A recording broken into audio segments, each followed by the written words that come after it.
ഇവരെന്താ കാണിക്കുന്നത്? സിനിമാക്കാരെന്താ കാണിക്കുന്നത്?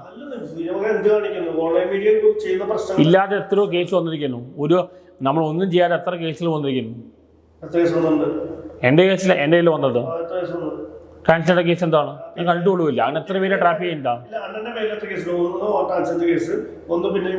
ബാലയുടെ കേസാ, പിന്നെ ഇപ്പൊ നടിമാരെ കുറിച്ച് 3 കേസ് മതിയല്ലോ. ഒരു കേസ് ഉണ്ടാക്കിയാലും കാപ്പിയാവും. അതിനെക്കുറിച്ച് ഞാൻ പറയില്ല. അതിനെക്കുറിച്ച് പറയുകയാണെങ്കിൽ ഞാൻ ആ കമന്റ് ഇട്ടപ്പോൾ എൻ്റെ അടിയിൽ കമന്റ്സ് പോയി എന്നെ സപ്പോർട്ടിങ് ഞാൻ ഇയാൾ പറഞ്ഞ സത്യമാണ് അവർ പറഞ്ഞത്. ഞാൻ എഴുതിയ അതിൻ്റെ താഴെ എൻ്റെ ഇതല്ല വേറെ ഇത് നോക്കിയപ്പോൾ കമന്റ്സ് മുഴുവൻ പറഞ്ഞത് ഇയാൾ പറയുന്നത് 100% സത്യമാണ്.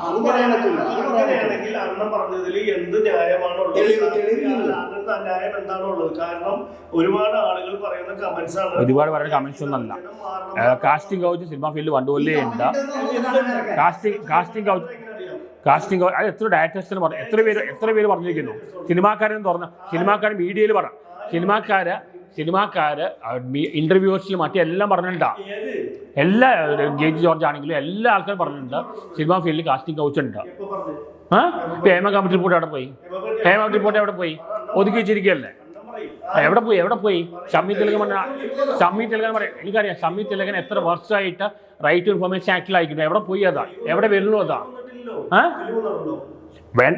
അത് തെളിവുണ്ട്. റൈറ്റ് ടു ഇൻഫർമേഷൻ ആക്ട് വെച്ച് ഷമ്മി തിലകൻ എത്ര നാൾ അയച്ചു? ഇതുവരെ വന്നിട്ടില്ല. എവിടെ പോയി ഹേമ കമ്മിറ്റി?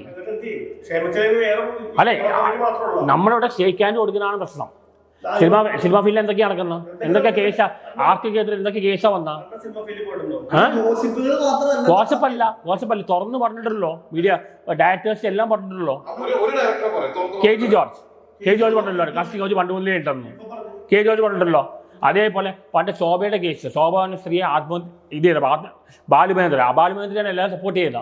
എത്ര നടിമാർ ആത്മഹത്യ ചെയ്തുള്ളൂ? എത്ര നടിമാർക്ക് എന്തൊക്കെ സംഭവിച്ചു? ഇതിനെക്കുറിച്ചൊന്നും പറയുന്നില്ലല്ലോ. ലേഖയുടെ പറഞ്ഞ ഫ്ലാഷ് ബാക്കിൽ എന്താ കാണിക്കുന്ന കണ്ടിട്ടില്ലേ? അതിൽ പോലും കെ ജി ജോർജ് ബാലുമേന്ദ്രൻ ന്യായീകരിക്കുക. ഈ സിനിമയെക്കുറിച്ച് സിനിമകൾ നിങ്ങൾ കാണും. അതിൽ പറയണ്ടല്ലോ ഈ ഫീൽഡിൽ കള്ള്, പെണ്ണ്, ചതി, ഡ്രഗ്സ്, 4 ഉണ്ട്. എല്ലാവരും പറഞ്ഞില്ല. ഞാൻ ഉപയോഗിച്ച സ്റ്റേറ്റ്മെന്റ് ഓർക്കണം. ഞാൻ എല്ലാവരും പറഞ്ഞില്ല, മിക്ക ആൾക്കാരും പറഞ്ഞത്. എന്റെ സ്റ്റേറ്റ്മെന്റ് ഓർക്കണം. ഞാൻ മുഴുവൻ പറഞ്ഞിട്ടില്ല. ഞാനിവിടെ ഒരു നടിയുടെ പേര് പറഞ്ഞിട്ടില്ല. മലയാളം സിനിമയിൽ പറഞ്ഞിട്ടില്ല. മിക്ക എന്ന് പറഞ്ഞത് ആ കേസിൽ കോടതി നിൽക്കില്ല. പോലീസ് വളരെ കറക്റ്റ്. ബാലയുടെ കേസിൽ എന്താ പറഞ്ഞാൽ അതാ പറഞ്ഞു. ഇന്ന് ഒരു പെണ്ണൊരു കേസ് കൊടുത്തു. ഞാൻ ഇവിടെ ലുളുമാനിൽ വെച്ച് ഒരു അറ്റാക്ക് നടന്നപ്പോൾ ഞാൻ കേസ് കൊടുത്തപ്പോൾ അവൻ്റെ കൂടെ ഒരു പെണ്ണിനെ കയറി പിടിച്ചു പോകുന്നു. ഇല്ലാത്ത കാര്യം. വുമൻ കാർഡ് കളിക്കുകയാണ്. ഞാൻ ജയിലിൽ പോയപ്പോൾ അവിടെ ഒരാൾ പറയാനാണ് അയാളുടെ ഭർത്താവിനെ കയറി പിടിച്ചിട്ട് ഭാര്യയെ കയറി പിടിച്ചാൽ കള്ളക്കേസിലാക്കി. ഇവർക്ക് ഉണ്ടാക്കുന്ന നിയമങ്ങൾ മുതലെടുക്കുകയാണ്. വിജയ് സെലിബ്രിറ്റി പേരിൽ കേസ് ഒന്നുമില്ലേ? അതിന്റെ ഡീസന്റ് പേഴ്സൺ എടുക്കുന്ന ആൾക്കാർ അതറിയാം. നിവിൻ പോളിയുടെ പ്രൂവ് ആയില്ലേ? എത്ര പേർക്ക് എത്ര കേസ് വരുന്ന? ആയിക്കോട്ടെ. ഈ സിനിമാക്കാര് എന്താ ഇപ്പൊ ബാലയുടെ കേസിൽ എന്താ സംഭവിച്ചത്? ബാല മാക്ക് കേസിൽ എന്താ നടന്നത്? പോലീസ് എന്താ പറഞ്ഞത്? ഇത് കളി നോക്കാണ്. എന്താ ചെയ്ത? FIR വായിച്ചു നോക്ക്. ഞാൻ പറഞ്ഞു മുഴുവൻ മാനിപ്പുലേഷനാണ്. പോലീസ് കറപ്റ്റാണ്. പോലീസ് കാശ് വാങ്ങിയാണ്. എല്ലാവരും മിക്കവരും ഞാൻ പറയുന്നതാ. ഞാൻ മെജോറിറ്റിയാ പറയുന്നത്. എല്ലാവരും എന്നല്ല, മിക്കവരും. ഈ ഡയറക്ടർ സിനിമ ഫീൽഡിൽ കാസ്റ്റിംഗ് കൗച്ച് പണ്ടുമുതലേ ഉള്ളതാണ്. അത് എല്ലാ ഡയറക്ടേഴ്സും എല്ലാവരും പറഞ്ഞു. ഇവരുണ്ടാക്കുന്ന സിനിമകൾ കണ്ടുപോകും. സിനിമയെ കുറിച്ചുള്ള സിനിമകളാണ്. ഇവിടെ സിനിമ എവിടെ കലയാവുന്നു?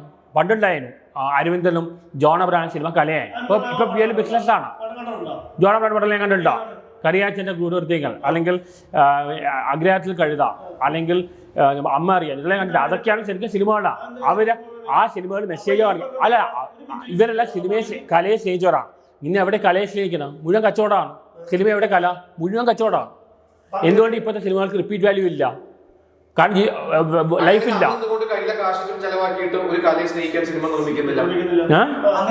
ഞാൻ എത്ര സിനിമ പ്രൊമോട്ട് ചെയ്തു? തണുപ്പ് ആണോ? എത്ര സിനിമ പ്രൊമോട്ട് ചെയ്തു?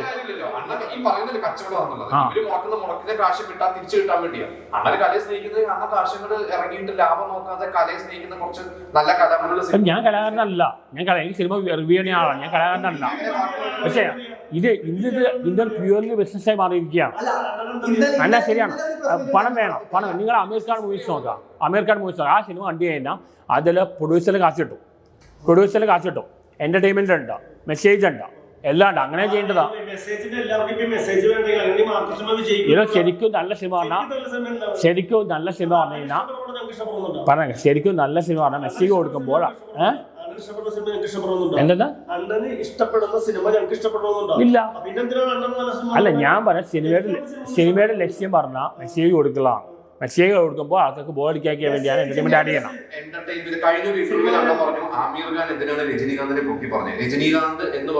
ഞാൻ ഏത് ജോണറ പറയുന്നത്, ഞാൻ പറഞ്ഞ രജനീകാന്ത് പടം ആശ എന്റർടൈനർ. ഇപ്പൊ ആനാട്ട് ഞാൻ കുറച്ച് റിവ്യൂ എന്താണ് ആശ അല്ല ആ രീതിയിലാണ്. അത് നല്ല സിനിമ പറഞ്ഞിട്ടില്ല, ഞാൻ പറഞ്ഞത് ആ ജോണറിലാ പറഞ്ഞതാ. നല്ല സിനിമ പറഞ്ഞു കഴിഞ്ഞാൽ ഇപ്പൊ വാനപ്രസ്ഥ ഓടി, വാനപ്രസ്ഥ ആര് കണ്ടു? വാനപ്രസ്ഥ ആര് കണ്ടു? വാനപ്രസ്ഥ പോയി എത്ര തിയേറ്ററിൽ പോയി കണ്ടു? തിയേറ്ററിൽ എത്ര ആരും കണ്ടിട്ടില്ല. കുറച്ച് പേര് പടം ഫിനാൻഷ്യലി ഫ്ലോപ്പാണ്, പടം സാമ്പത്തികമായിട്ട് ഫ്ലോപ്പാണോ? മോളെ കുത്തുവാളെടുത്താണ്. വാനപ്രസ്ഥ ഫ്ലോപ്പാണോ? വെറുതെ ആർഗ്യ ചെയ്യണം. വാനപ്രസ്ഥ ഫ്ലോപ്പാണ്. ഇത് പത്മരാജന്റെ എത്ര മിക്ക പടങ്ങൾ ഫ്ലോപ്പായിരുന്നു. പത്മരാജന്റെ നല്ല സിനിമകൾ ആർക്കും വേണ്ട. ഞാൻ പറ്റേ ഇപ്പൊ യഥാർത്ഥ കലാകാരൻ ദരിദ്രനാണ് പറയുന്നത്. KG അങ്ങനെയാണ്. ഞാൻ കലാകാരനല്ല. KG പണ്ടത്തെ ഡയറക്ടേഴ്സ് KG ജോർജ് അല്ല, ഒരു വീട് പോലും പണി അയാൾക്ക് കാശിലായിരുന്നു. ആ വീട്ടിൽ ഇന്റർവ്യൂ കണ്ടോ? ഇന്റർവ്യൂ പറയാം. അതേപോലെ ജോൺ പോൾ സ്ക്രിപ്റ്റ് റൈറ്റർ എനിക്ക് കോൺടാക്ട് ഉണ്ടായതാണ്. പുള്ളി വാടക വീട്ടിൽ നടന്നാണ് ഇത് ചെയ്തത്. ഇവിടെ ജെന്യൂൻ ആയിട്ടുള്ള ആൾക്കാർക്കൊന്നും 100ഓളം സിനിമകൾ അതിൽ മിക്കതും ഹിറ്റായ കലാമൂല്യങ്ങൾ ഒരുപാട് ഹിറ്റ് ചെയ്ത ആളാണ് ജോൺ പോൾ. എന്തുകൊണ്ട് അദ്ദേഹത്തിന്റെ കയ്യിൽ സാമ്പത്തികം ഇല്ലാതെ പോയതിനെ കുറിച്ച് അന്വേഷിക്കുകയോ ആലോചിക്കുകയോ അങ്ങനെ ചെയ്തിട്ടുണ്ടോ? അപ്പൊ KG ജോർജ് കലയെ സ്നേഹിച്ച അദ്ദേഹത്തിന്റെ മികച്ച മിന്നാമിനിയും നൂറുമാട്ടം പോലെ വിട പറയും മുമ്പ് ഒരുപാട് എന്തുകൊണ്ട് ഫിനാൻഷ്യൽ ഡൗൺ ആയി? നിങ്ങൾ പറയാം, ഫിനാൻഷ്യൽ ഡൗൺ ആയി. അല്ല, ഇവിടെ ഒരു സിനിമ ഇറങ്ങിയ പ്രൊഡ്യൂസറിനെ കാണില്ല, അറിയോ? പ്രൊഡ്യൂസർ അപ്പം മുങ്ങിക്കളി. എത്ര പണ്ടത്തെ ഞാൻ സത്യം എന്തിക്കാതെ എത്ര പേര് പറഞ്ഞിട്ടാ, ഒരു പടം ഇറങ്ങിയ പ്രൊഡ്യൂസറിനെ കാണില്ല, കാശ് പോലൊന്നും കിട്ടുന്നില്ല. എന്തുകൊണ്ട് മമ്മൂട്ടി പോലെ ഇപ്പൊ അഡ്വാൻസ് വാങ്ങിയാണ് എന്തിനാണ്? അല്ലെങ്കിൽ കിട്ടില്ല. ഇവന്മാർ മുങ്ങിക്കളി, എവിടെ കാശ് കിട്ടും? ഈ പറഞ്ഞ പ്രൊഡ്യൂസർമാര് സിനിമ പൊട്ടി കഴിയുമ്പോൾ ഈ പ്രൊഡ്യൂസർമാരെ മാത്രമേ ഉള്ളൂ, അതും ചിന്തിക്കണം. ആയിക്കോട്ടെ, അവൻ നല്ല സിനിമ ചെയ്തോട്ടെ. വിത്തിൻ സെക്കൻഡ് സിനിമയുടെ സിനിമയിൽ എന്താ നടന്നത്? അത് അവിടെ മീഡിയക്കാരെ കളിച്ചതാ. ഞാൻ പറയാം, അത് മീഡിയക്കാരനാണ്. അവൻ എന്നോട്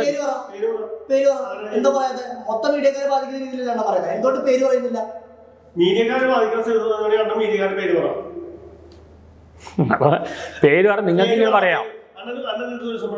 ഞാൻ പറയാം,